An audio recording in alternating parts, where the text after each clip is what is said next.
So 3 years ago, Google announced its support for virtual reality on Android phones with the release of the Daydream View VR headset. Now a lot has changed in gaming and VR since then, but your phone has just gotten more powerful and more games have been released. So we're going to look at, is it worth picking up one of these headsets in 2019?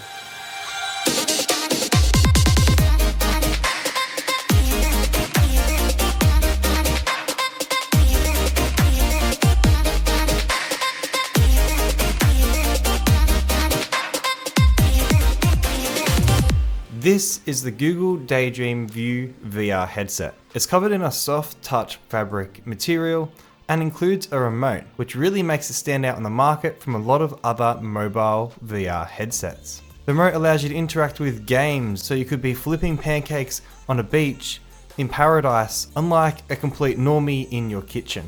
The headset works by using 2 magnifying glasses like a camera lens into your eyes from your phone screen. This is completed by inserting your phone into the virtual reality headset, providing a left and right image to each eye. The remote is fairly simple. It's got 2 buttons on top and a touch sensitive pad for interacting with the games, as well as a volume rocker on the side.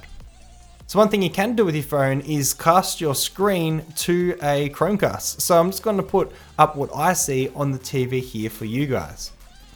When entering the Daydream View app, you get a portal. You kind of get a hub of recommended games, what's popular, good YouTube videos to watch, and it's a fantastic method of organizing the content. When I first started with mobile VR 3 years ago, I didn't have a Daydream capable headset, so I was just loading games myself. It was ultra fiddly, and also having no remote made it a nightmare. It was still a fun experience, but these remotes are essential. The remote acts very similar to something like a Wii remote. You point it in front of you, you wave it around, except you can use the thumb pad on top to move things further and away from you. There are some excellent games like Keep Talking and Nobody Explodes, which I've played on a full Vive headset before. And if you have any 360 photos or videos of your own, you can view them in VR. Here we have my house at frame stage, and the cinema room with just the acoustic installation. We've got some plaster. It's just very surreal to stand in your own house and look at these pictures, and it brings back memories of that time. Granted, you do need to capture these pictures yourself beforehand. There's the hallway, kitchen, TV. I'm standing there. How cool is that? You do really get a sense that you're in the environment, especially when you're picking up things and interacting with them. Quite often we'll flinch and react as if something's going to hit me, purely just because your sight is surrounded and you are locked in. It's like when you're watching a horror movie and you flinch and you look away and you can't see it. Well, you can't with this, which makes horror games actually incredibly scary. I don't recommend it. Here we have one of my favorite apps called Virtual Reality. And this app has a couple of physics demos with balloons, which the first time I used a Vive VR didn't go so well when I was using a similar demo. Those balloons are just gone forever. Yeah. And if you press them... Oh shit! That's weird, there's no dip. The ceiling's lower than you thought. It's an immersion break. Luckily I didn't damage the roof too bad or the controller, but virtual reality is very immersive nonetheless.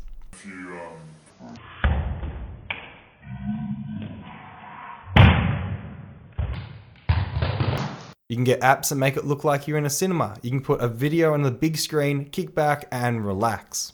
Or use a smaller screen like the Netflix app, where I pretended that I was going to try and sit on the red couch, and let's just see how that went. Wait for it. Oh my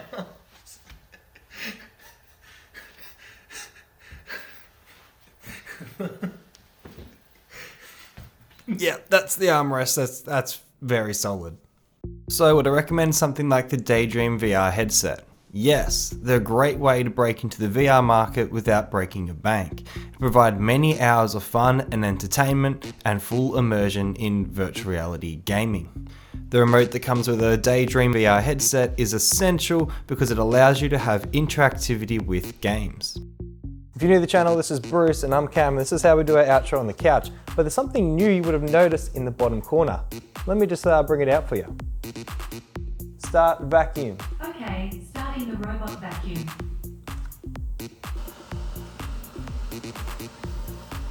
So we haven't got a name yet for our robot, but he's doing a very good job of cleaning up the house and all of Bruce's fur. So leave a comment if you've got a suggestion, or leave a comment if you've got a question from today's videos. There's going to be a review coming up on the channel of this guy and how well he does with Bruce's fur and the general dirt around the house. So make sure you click subscribe so you don't miss out on any future content, and we'll see you in the videos coming up here and here.